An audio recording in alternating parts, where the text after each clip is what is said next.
반갑습니다. 옆 사람하고 인사하시죠. 하나님이 우리의 예배를 받으십니다. 아멘. 오늘 영상에 좀 문제가 있어 자막을 내보내지 못하는 상황입니다. 양해해 주시면 감사를 드리겠습니다. 시편 95편 1절로부터 11절, 하나님의 부르심을 받은 성도는, 이런 제목으로 하나님의 은혜를 나누고자 합니다.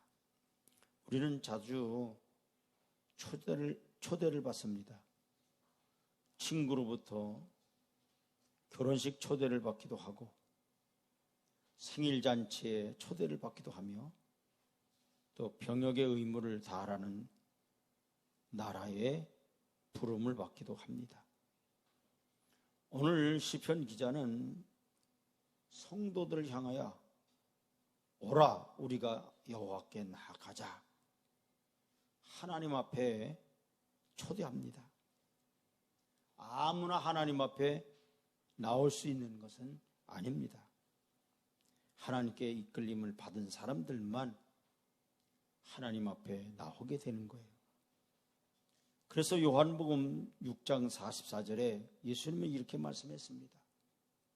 나를 보내신 아버지께서 이끌지 아니하시면 아무도 내게 올 수 없으니 오는 그를 내가 마지막 날에 다시 살리리라. 여러분, 하나님 앞에는 아무나 나오지 못한다라는 거예요. 나를 보내신 아버지께서 이끌지 아니하시면 아무도 내게 올 수 없으니 그랬습니다. 우리가 하나님 앞에 나오는 거, 하나님의 자녀가 되었다라는 거, 이것은요, 하나님이 우리를 이끌지 아니하면 하나님 앞에 나올 수 없다라는 거예요. 사도행전 13장 48절을 통해 보니까 이방인들이 듣고 기뻐하여 하나님의 말씀을 찬송하며 영생 주시기로 작정된 자는 다 믿더라. 어떤 자가 다 믿느냐?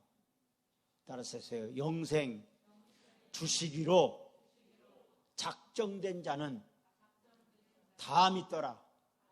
아멘.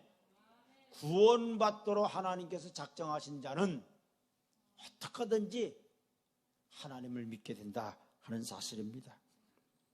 본문 말씀을 중심으로 하나님께 부름받은 성도의 삶을 살펴보고자 합니다. 첫째로 6절 말씀을 보니까 하나님을 경배해야 한다라는 거예요. 하나님께 부름받은 성도는 어떤 자가 되어야 되느냐? 누구를 경배하는 자가 되어야 된다고요? 하나님을 경배하는 자가 되어야 된다 그랬습니다. 그래서 시편은 95편 6절 말씀 한번 보시죠. 성경 찾아보세요. 시편 95편 6절 다 같이 봉독합니다.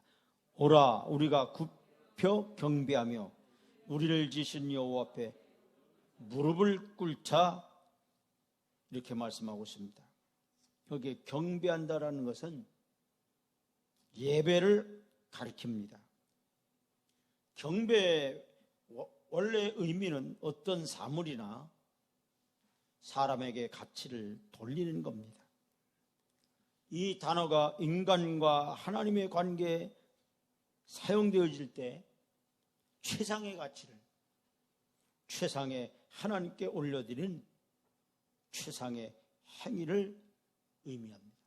그러니까 이 예배라고 하는 것은 최상의 가치를 누구께 올려드리는 거다? 하나님께 올려드리는 거다라는 겁니다. 우리가 하나님께 예배하는 것은 하나님께 최상의 가치를 드리기 위함입니다. 그러므로 예배란 인간이 하나님 앞에서 행하는 가장 성스러운 행위입니다. 여러분, 교회의 최대 사명은 하나님께 예배를 드리는 거예요. 하나님은 하나님께 예배 드리는 백성으로 삼교회 이스라엘 백성들을 출애굽을 시키셨습니다. 출애굽한 이스라엘의 중심에 하나님을 예배하는 성소가 있었습니다. 그러니까 이스라엘 백성들은 늘 성막을 중심으로 해서 동서사방 거기에 포진해서 그들이 살았다라고 하는 사실입니다. 가나안에 정착한 이스라엘의 중심에 또한 예루살렘이 있었고, 예루살렘 중심에는 하나님께 예배드리는 성전이 있었습니다.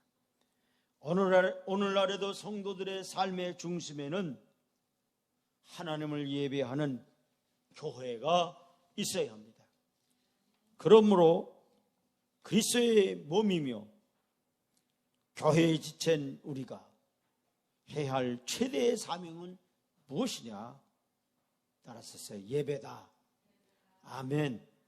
우리가 최대의 사명, 우리가 드릴 최대의 사명은 뭐냐? 우리가 해야 할 최대의 사명이 뭐냐? 그건 예배라는 거예요. 이 예배를 통해 하나님께서는 영광을 받으시며 또한 하나님께서 가장 기뻐하시는 겁니다. 예배를 존귀하게 여기는 사람은 하나님께 존귀함을 여김을 받게 됩니다. 그래서 성경은 그러잖아요. 나를 존중히 여기는 자를, 따라서 내가 존중히 여기고 나를 멸시하는 자를 내가 경멸히 여기리라. 하나님을 존중히 여기는 자를 하나님께서는 존중히 여기시겠다, 이렇게 말씀하셨고, 하나님을 경멸히 여기면 하나님은 우리를 멸시하십니다. 예배를 존중하게 여기는 여러분이 되기를 주의 이름으로 축원을 드립니다. 히브리서 기자는 히브리서 10장 25절에 모이기를 패하는 어떤 사람들의 습관과 같이 하지 말고 오직 권하여 그날이 가까움을 볼수록 더욱 그리하자, 이렇게 말씀했습니다. 하나님의 영이신 성령의 인도하심을 받은 사람은 모이기를 힘써야 합니다. 누가는 성령 충만했던 교회의 초대교회 성도들의 모습을 이렇게 얘기했습니다. 사도행전 2장 46절부터 47절에 보니까 날마다 마음을 같이하여 성전에 모이기를 힘쓰고 집에서 떡을 떼며 기쁨과 순전한 마음으로 음식을 먹고 하나님을 찬미하며 또 온 백성에게 칭송을 받으니 주께서 구원받는 사람을 따라서서 날마다 더하게 하시니라. 아멘. 예배의 승리자가 신앙생활의 승리자이며 신앙생활의 승리자가 곧 인생의 승리자입니다. 예배를 존중히 여기는 사람은 그의 영혼이 하나님 앞에 바로 서게 됩니다. 영혼이 하나님 앞에 올바로 선 사람은 범사가 잘 되며 강건하리라고 말씀하고 있습니다. 둘째로, 하나님의 부르심을 받은 성도는 6절 말씀을 통해서 보니까 하나님 앞에 무릎을 꿇어야 합니다. 그래서 6절 말씀 보세요. 시편 95편 6절 다시 봉독합니다. 오라 우리가 굽혀 경배하며 우리를 지으신 여호와 앞에 무엇을 꿇자? 무릎을 꿇자. 여러분, 무릎 꿇는다라는 것은 존경과 복종의 의미가 있습니다. 하나님 창조자이시며 우리는 피조물이기에 마땅히 존경하며 복종을 해야 합니다. 그러므로 신명기 30장 20절에 보니까 내 하나님 여호와를 사랑하고 그의 말씀을 청종하며 또 그를 의지하라. 그는 네 생명이시며 네 장수이시니 여호와께서 네 조상 아브라함과 이삭과 야곱에게 주리라고 맹세하신 땅에 네가 거주하리라, 이렇게 말씀했습니다. 하나님 말씀 앞에 순종해야 합니다. 순종할 수 없다면 복종하라는 겁니다. 순종하고 복종하라고 하시면 하나님의 백성된 우리의 행복과 또한 성경 말씀에 신명기 10장 12절부터 13절에 이스라엘아, 내 하나님 여호와께서 내게 요구하는 것이 무엇이냐? 하나님이 우리에게 요구하시는 것이 있다라는 거예요. 곧 그랬어요. 내 하나님 여호와를 경배하여 그의 모든 도를 행하고 그를 사랑하며 마음을 다하고 뜻을 다하여 내 하나님 여호와를 섬기고 내가 오늘 네 행복을 위해 네게 명하는 여호와의 명령과 규례를 지킬 것이 아니냐, 이렇게 말씀하고 있습니다. 여러분, 하나님께서 우리에게 요구하시는 것이 무엇이냐는 거예요. 하나님을 경외하며 하나님을 사랑하며 하나님 말씀을 지키며 사는 것을 누가 요구하신다? 하나님이 요구하신다는 이 사실을 깨닫기를 바랍니다. 참 자유의 길이 순종에 있습니다. 승리의 길이 순종에 있습니다. 행복의 길이 순종에 있는 겁니다. 시편 95편 6절로부터 7절 말씀 보시죠. 다 같이 봉독합니다. 오라, 우리가 굽혀 경배하며 우리를 지신 여호와 앞에 무릎을 꿇자. 그는 우리의 하나님이시요 우리는 그가 기르시는 백성이며 그의 손이 돌보시는 양이기 때문이라. 너희가 오늘 그의 음성을 듣거든. 이렇게 말씀하고 있습니다. 하나님의 부르심을 받은 성도는 세 번째, 누구의 음성을 들어야 되느냐? 하나님의 음성을 들어야 합니다. 그래서 본문 7절 말씀 보세요. 그는 우리의 하나님이시요 우리는 그가 기르시는 백성이며 그의 손이 돌보시는 양이기 때문이라. 너희가 오늘 그의 음성을 듣거든 이라고 말씀하고 있습니다. 우리 모두는 누구의 백성이냐? 하나님의 백성이고 또 하나님의 무엇이라고 했습니까?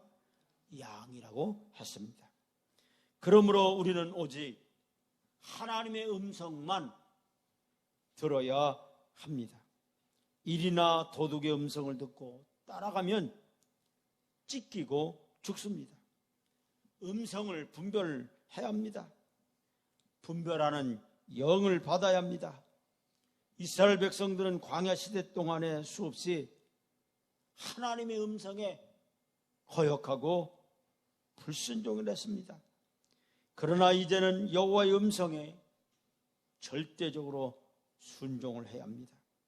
불순종은 불행과 죽음과 지옥입니다. 하나님의 백성은 언제 어디서나 어떤 상황 속에서도 하나님의 음성만 듣고 순종해야 합니다. 아무리 세상의 소리가 크고 달콤하다고 하여도 버릴 줄 아는 용기가 있어야 합니다. 때때로 하나님의 음성은 고난과 눈물과 희생을 요구할 때가 있습니다. 하나님이 우리에게 고난과 눈물과 희생을 요구한다 할지라도 그럼에도 불구하고 순종하면 시온의 대로가 열리고 은혜의 동산이 될 줄로 믿습니다. 우리 모두는 오늘도 하나님의 음성이 듣고 싶어서 교회에 왔습니다. 여호와의 음성을 듣기 위해 세상적인 많은 것들 포기했습니다. 계산할 수 없을 정도로 많은 값을 지불하였습니다. 그러나 하나님이 아시고 축복해 주십니다. 우리는 하나님의 축복을 믿습니다. 마지막으로 마음을 강팍하게 하지 말아야 합니다. 또한 마음을 완악하게 하지 말아야 합니다. 그래서 하나님의 부름을 받은 성도는 마음을 완악하게 하지 말라. 이 완악이란 말을 개역개정 성경에 보니까 강팍이라고 써 있습니다. 그러니까 하나님께서 우리에게 뭐라고 말씀하시느냐? 따라서 마음을 강팍하게 하지 말라. 마음을 완악하게 하지 말라. 아멘. 여러분 시편 95편 8절 보세요.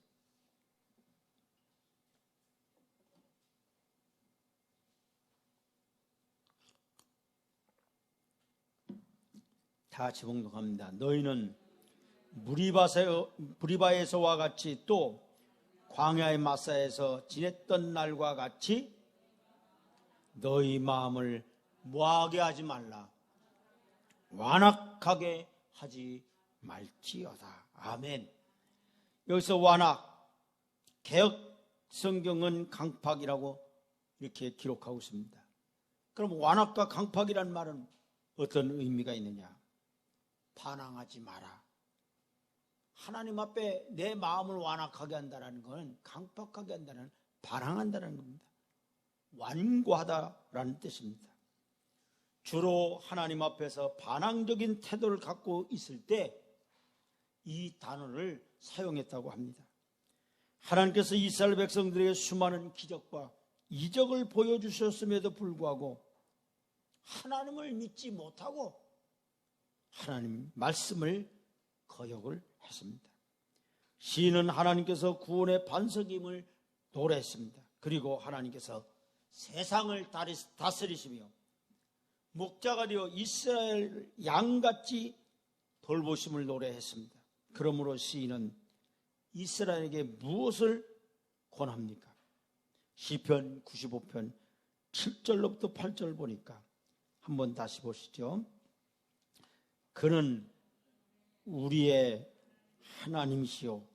우리는 그가 기르시는 백성이며 그의 손이 돌보시는 양이기 때문에 너희가 오늘 그의 음성을 듣거든 너희는 무리바에서와 같이 또 광야의 마사에서 지냈던 날과 같이 너희 마음을 완악하게 하지 말지어다.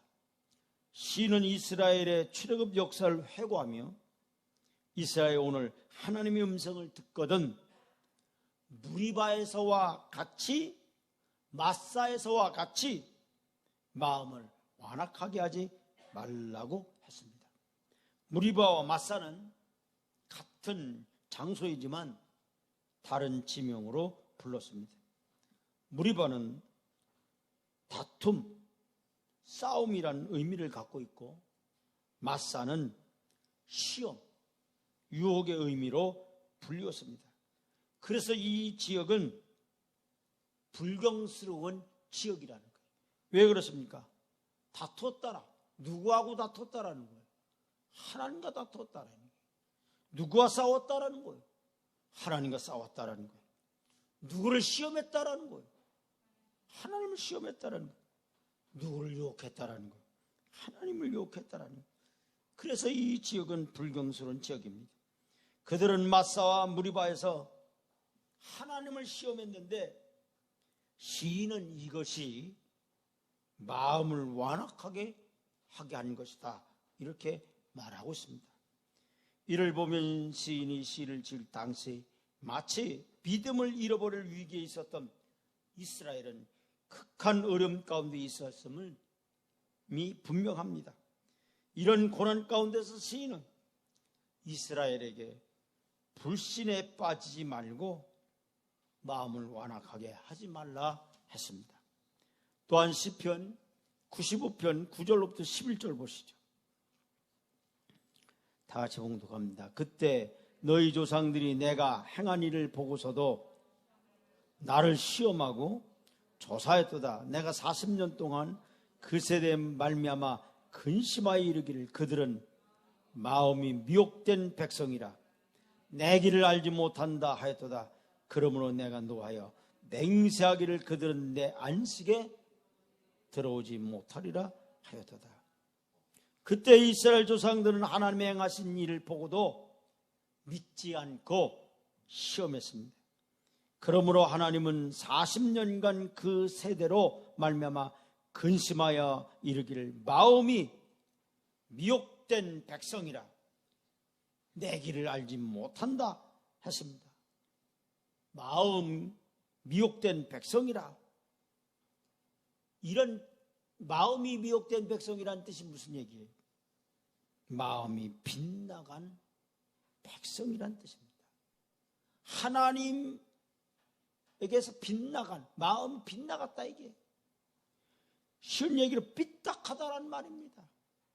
여러분, 하나님 앞에 우리는 마음이 곧아야 돼. 하나님 앞에 우리의 마음이 바로 돼야 돼. 근데 빗나갔다라는 거예요. 하나님께 마음이, 우리의 마음이 삐딱하다라는 거예요. 백성들이 빗나간 이유는 현실이 마음에 들지 않았기 때문이에요. 무엇이 마음에 들지 않았어요? 광야가 마음에 들지 않았습니다. 또한 아득한 집이 없었기 때문에 불편합니다. 마음껏 먹을 수 없는 음식, 고기, 물이 없어 불편했습니다. 그래서 그들의 마음이 삐딱했다라는 거예요. 빗나갔다라는 얘기입니다. 결국 그래서 그들은 광야에서 죽었던 겁니다. 그들은 마음이 방황한 백성들이었어요. 하나님은 이스라엘의 문제는 마음이 완악한 백성이요 마음의 할례를 받지 못한 자들이라 했습니다.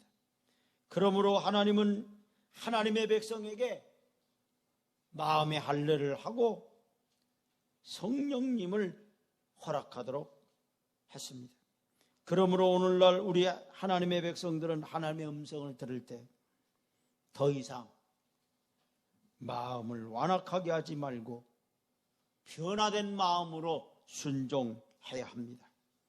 우리는 죄로 인해 또 시련을 인해 마음이 완악해지기 쉽지만 마음을 완악하게 하지 말고 언제나 하나님께 순종하기를 주의 이름으로 축원을 드립니다. 하나님은 세상의 왕이시며 우리의 아버지시며 또한 우리는 그의 백성이며 그의 기르시는 양입니다. 오늘도 우리가 우리의 왕이신 하나님을 찬양하고 경배하며 그분의 통치 앞에 나아가 그의 통치를 받으며 하나님을 믿고 왕으로 순종하는 삶을 살기를 바랍니다. 예배를 드리면서도 이스라엘 백성들은 변화되지 못했습니다. 하나님의 음성을 들으면서도 마음이 빗나갔습니다. 기적을 보면서도 관심사가 달랐습니다. 이런 모습이 완악이고 강팍입니다. 고민이 많은 사람이 수도사를 찾아 상담을 했습니다. 1시간, 2시간 지나도 끝이 나지 않습니다. 그러자 수도사가 가만히 상대의 찻잔에 이게 물을 부었습니다. 물이 잔을 넘쳐 흘렀어요. 상담자가 수도사에게 이렇게 얘기합니다. 물이 넘친다고 했습니다. 이때 수도사가 대답을 했습니다. 당신은 당신의 생각으로 꽉 차서 내가 할 말이 없습니다. 내 말이 들어갈 빈방이 없습니다. 이것이 바로 완악이요 강팍입니다. 상대방을 이해하지 못하고 헤아리지 못하고 자신의 생각으로 가득 찬 것이 바로 완악이요 강팍입니다. 완악하고 강팍함은 하나님 앞에 설 수가 없습니다. 하나님의 음성을 들을 수가 없어요. 또한 하나님을 신뢰할 수가 없습니다. 불평과 원망을 멈출 수가 없습니다. 여러분, 예배자는 마음이 부드러워야 합니다. 완악하고 강팍하면 안 됩니다. 무릎을 꿇고 귀를 열고 하나님의 음성을 들을 수 있는 귀한 성도들이 되기를 주의 이름으로 축원을 드립니다. 성도 여러분, 하나님께서 우리를 향하여 오라 이렇게 부르셔요. 하나님의 부름 받은 성도는 하나님의 자녀들입니다. 하나님의 자녀들은 마땅히 하나님을 공경해야 합니다. 하나님을 공경하는 성도들에게 가장 소중한 것은 하나님께 예배를 드리는 겁니다. 예배는 우리 인간이 하나님께 보여드리는 가장 아름다운 성스러운 모습이 이 예배를 통해 하나님의 영광을 받으실 뿐 아니라 생명의 양식을 내려주시는 거예요. 이 생명의 양식으로 새 힘을 얻어 우리는 이 세상을 이기며 살아가게 됩니다. 그러므로 예배를 더없이 소중히 여기며 예배를 위해 온 몸과 마음과 정성을 다하는 지혜롭고 복된 성도들이 되기를 주의 이름 축원드리면서 하나님의 말씀을 증거를 드립니다. 다 같이 기도합니다. 하나님께 부름받은 성도들은 하나님을 경배해야 된다는 사실을 주의 말씀을 통해 깨달았습니다.